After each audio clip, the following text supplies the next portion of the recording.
Ал менің бірінші сұрақ. Дұрыс естіліп тұр ма?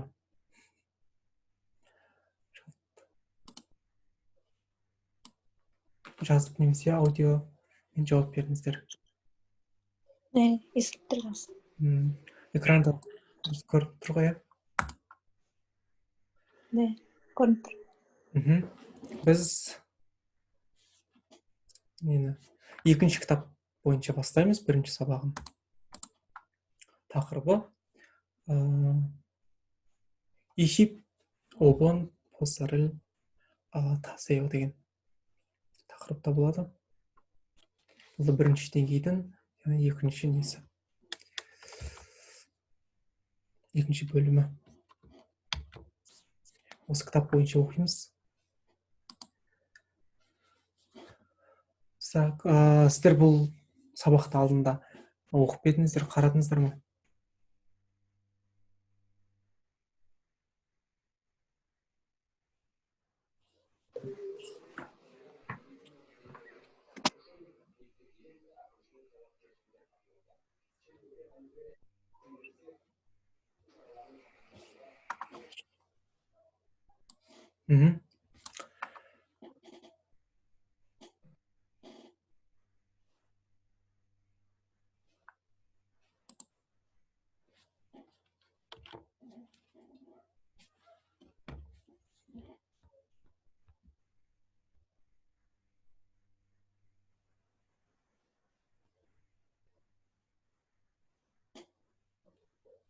Сабақ қатысам дейтіндер көп болған еді.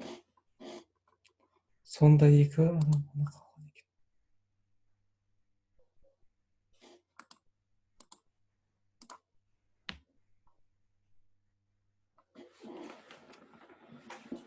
Ал онда бастаймыз. Мен сұрағыма әлі жауап беріп жатсыздар. Бұл сабақты қарап қарадыңыздар ма? Видеосын оқып қойдыңыздар ма?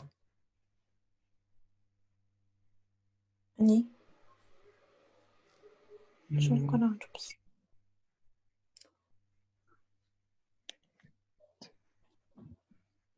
Онда дұрыс болады, жақсы болады екен. Бірге оқимыз. Бірінші, бұл сабақта біз осындай сөздер орны, мысалы, уичи дейді. Ағылшынша, мысалы, location, орысша местоположение, қазақша не деп айтатын білмеймін, осылай орны, орналасқан жері, тұрған жері, тұрған орны деген сөздер. Осындай сөздер етеміз. Ап деген алды, суреттегідей. Одан кейін артында тұрды, арты дегенде туи дейді. Туи. Үсті деген уи болады. Үсті. Кейін асты деген екі не аре немесе мид. Ап, туи, уи, аре және мид.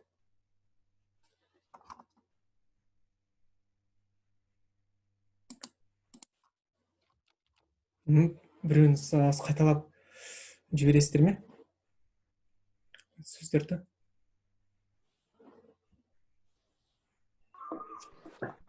Ап. Ап алды, две. Туи. Туи. Туи арты, уи. Үсті, аре, мид. Асты төмен. Және одан кейін йопе деп айтады. Жаны, жанында. Одан кейін орын жоқ. Он жағы, өн жоқ, сол жағы.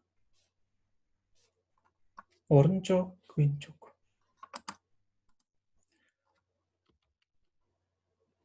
Yok, орын жоқ, өн жоқ. Келесі. Ан, ішіндегі дегенде ане деп айтады. Ішінде дегенде. Ан, пакке дейді. Сыртында.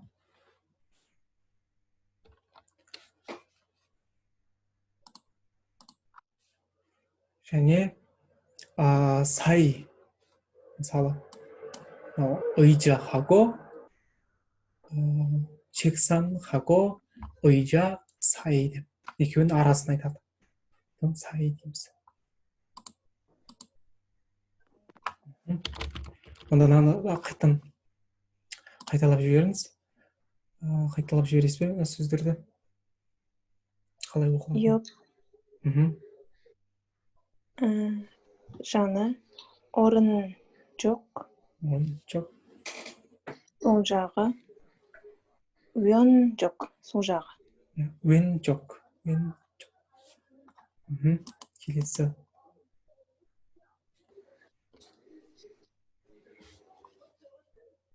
안 іші. пак сыртында. және сай. сай 하고. бір нәрсе 하고 뭐뭐 және солардың арасында деген сөз сай. мысалы, 고양이가 책상 옆에 있어요. мысық үстелдің жанында тұр деген сөз. үстелдің жанында немесе мысық тұр деп. немесе мынаны қалай болады? 고양이가 책상 үстінде дегенді қалай айтамыз? 위에 책상 있어요. 위에 있어요 болады. 책상 위에 있어요. ал мынау 고양이가 책상 астында тұр. астында дегенді қалай айтамыз? 밑에. 책상 밑에 немесе 고양이가 책상이 밑에 있어요. және 가방 сөмкенің ішінде кітаптар бар дегенде. 가방 안에 책이 있어요. 가방 안에 책이 책이 있어요. ондай қарапайым ғана жаттығу осы сөздермен. келесі ереже. сео деп. етістікке жалғаймыз. фи дегенді білесіздер. етістікке сео дегенді жалғаймыз. почему бар болса болады, жоқ болса жай ғана сео. осыны жалғау арқылы біз бір кісіден бір нәрсе істеуді осындай бұйырамыз, сұраймыз немесе өтінеміз. сол кезде қолданады. мысалы, 읽으세요 деп оқыңыз деген сөз. осындай бұйрық беріп тұрмыз. 읽으세요. почему бар, сондықтан сео жалғаймыз. 앉으세요 және отырыңыз деген сөз. ал почему жоқ болса жай ғана сеоны жалғаймыз. мысалы, 보세요, 가세요 деген көріңіз және барыңыз деген сөздер.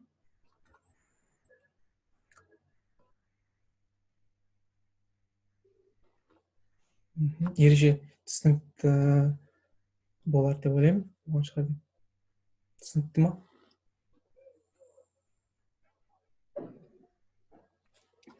네. енді мысал келтірейік. мысалы, 여기에 앉으세요 деген. мына жерге 여기 дейміз. ені түсіп қалып тұр. ауызша неде көбінесе айтылмайды. 여기 앉으세요. мына жерге отырыңыз дейді. және 책을 보세요 дейді. мысалы, кітапқа қараңыз дейді, немесе кітапты оқыңыз дегенде де 책을 보다 деп айтады. 책을 보세요. кітапқа қараңыз немесе кітапты оқыңыз. және тағы бір мысал, Пайра 씨 창문을 닫으세요. Пайра мырза, терезені жабыңыз дейді. Осындай бұйрық беретін, қалай бұйрық берді, осылай бір нәрсе өтінуді, сұрауды үйрендік.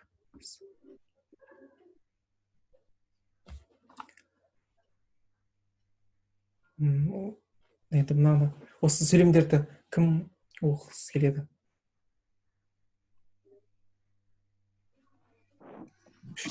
여기 앉으세요. 책을 보세요. 파이라 씨 창문을 닫으세요. өте жақсы. Парым өте жақсы. Екен оқыдың. Келесі ра деп мындай. Ереже рға жалғанған кезде түсіп қалады. Рға сеу дегенмен жалғанған кезде ры түсіп қалады. Егер етістікпен сінесінің түбірі рымен аяқталып, және оған н, п, с дегенмен басталатын сөзбен жалғанса, сонда ры түсіп қалады. Мысалы, пальда, сальда, йолда, нольда, мантылда, ульда деген. Сол сияқты. Соған біз, мысалы, сеуін жалғайтын кезде, есі рылары түсіп қалады астындағы. Сонда пальда дегеніміз па сеу болады. Нольда дегенде но сеу болады. Түсінікті ғой, айо ойын жалғаған кезде өзгермейді, түсіп қалмайды. Жай ғана жалғай саламыз.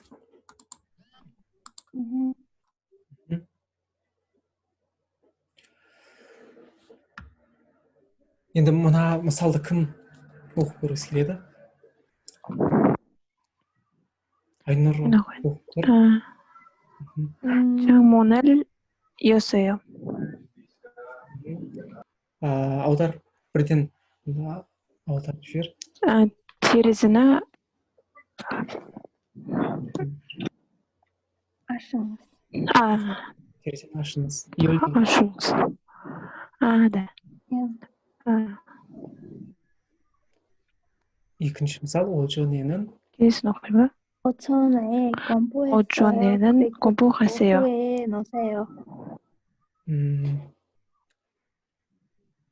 аудармасы кеште оқимын. және түсте ойнаймын дей ма? жоқ, мына жерде ойнаймын десе, шатастырып жібердім бе? мысалы, норая болады. Норайо деген ойнаймын деген сөз. Осы жақта. Мына жерде біз сеу жалғанып тұр. Яғни бұйрық беріп тұр бір кісіге, осылай жаса деп. Ойнаңыз. Ойнаңыз деп тұр. Ожон дегеніміз түске дейін. Таңертең. О деген сағат 12-да. Ағылшынша мун дейді ғой. Күн. Соған дейін. Оқу деген 12-ден кейін деген сөз. Түстен кейін, түске дейін.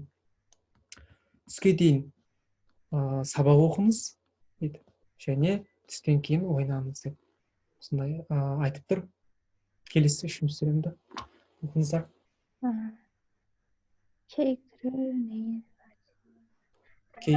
케이크를 내일까지 만드세요.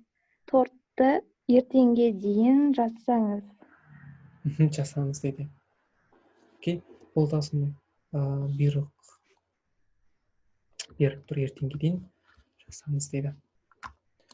Міне өте оңай. Келесі ереже соңғы болса керек негізі. Арғы жаттығу жасаймыз. Ыру деген. Неге? Бұны біз зат есімге жалғаймыз. Бұны жалғау арқылы біз бір жерді орынды көрсету үшін, немесе бір бағытта айту үшін сондай зат есіммен бірге қолданылады. Соны жалған. Мысалы, егер зат есім дауысты дыбыспен аяқталса, немесе әрбір әрпімен аяқталатын болса, онда ро деген жалғаймыз. Дауысты дыбыспен. Ал егер басқа жағдайларда басқа кез келген дауыстымен аяқталса, онда роны жалғаймыз. Короче, пачим болса, ро жалғанады, пачим жоқ болса, ро жалғанады. Және лымен аяқталса. Осы екеуі бір дейді. Пачим жоқ және лымен аяқталса, ро жалғаймыз.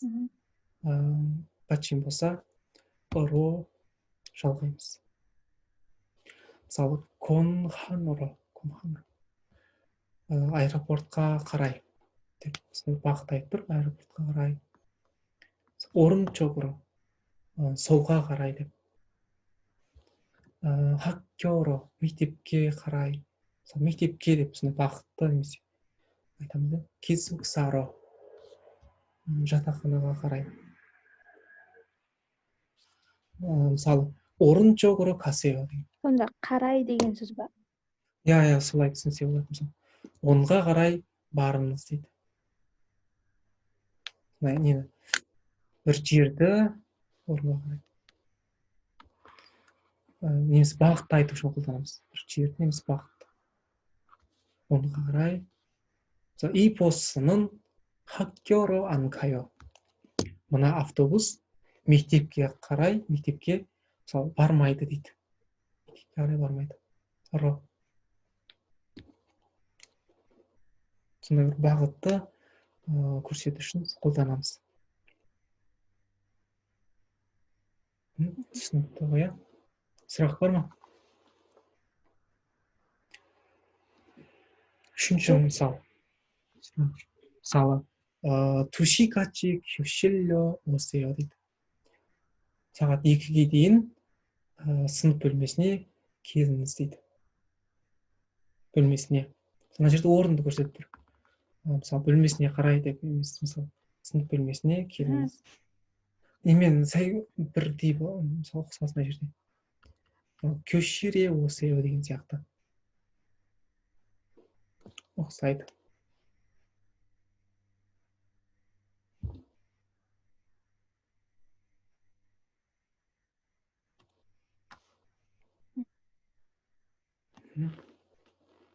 Осы ереже бойынша сұрақтарыңыз бар ма? Жоқ, түсініп. Түсінікті, иә. Келесі. Енді жатты орындаймыз. Бірге орындайық. Осыны үлгідегідей ро немесе роны жалғап тау айтамыз, жазамыз. Мысалы, одиро болады. Бұл жерде пачим жоқ болғаннан кейін одиро. Одиро кайо. Қайда барасың дейді. Кисукса. Мына жерде де пачим жоқ. Сондықтан ро болады. Кисуксаро кайо. Жатақханаға барамын. Жатақханаға барамын. Келесі. Аружан сен орында. Одан кейін екінші аттықуды Айнұр сен орнап көр. 도서관이 어디에 있어요? қалай жауап береміз? 이쪽으로 가세요. 이쪽으로 가세요. дұрыс. Екінші Айнұр сен жауап бересің. 이 버스가 осыны аяқта. 이 버스가 백화점으로 가요. 가요? 아니요. 아니요, 시내로 가요. 야, өте дұрыс. 시내로 가요. Үшіншісін кім? Үшіншісін орындап көрсе бола ма? Иә, орындап. Оқиын ба? Қазір. Ори болады ма? 혹시. Аказ. 혹시 시까지 교실 어리. 교실 교실 어리. 교실로 болады. Л-мен аяқталса, Көшіл. оған да р жылғаймыз, сондай ыңғайлы ғой. Л, көшілі болады. Осыйо. Ахопшикачи көшілі осыйо.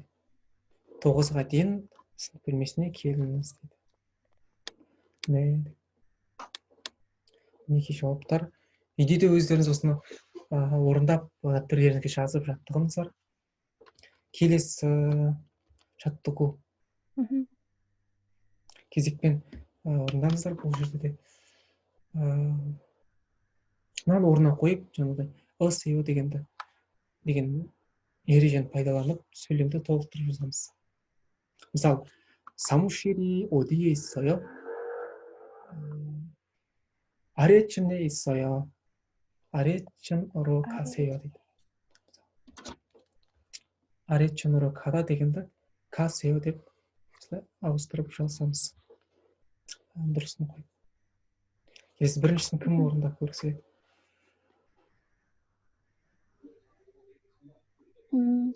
한국병원에 가요. 몇 번 버스를 타요?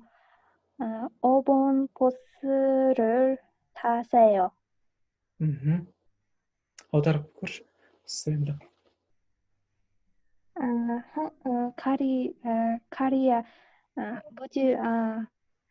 Кария больницасына барамын. Қанша бом деген қалай? 몇 번 деген мысалы. Қанша жарымда ма? Жоқ, 몇 번 버스 дегеніміз, мысалы, бірінші автобус, екінші автобус дейді ғой. Сол сияқты, нешінші автобусқа отырамын деген сөз. Бірінші рет дегеніміз. 5-ші автобусқа мінемін. Жоқ, отырмыз дейтін нәрсе. Сео деген жалғап тұрамыз. Мына кісі отырмыз. мысалы, 한국병원 дегеніміз Кореядағы бір больницада. Соған барамын деп, қандай автобусқа отырамын деп сұрап тұр. Сонда ана кісі жауап береді. 5-ші автобусқа отырыңыз деп жауап береді. Келесі екіншіні Айнұр сен орындап көр.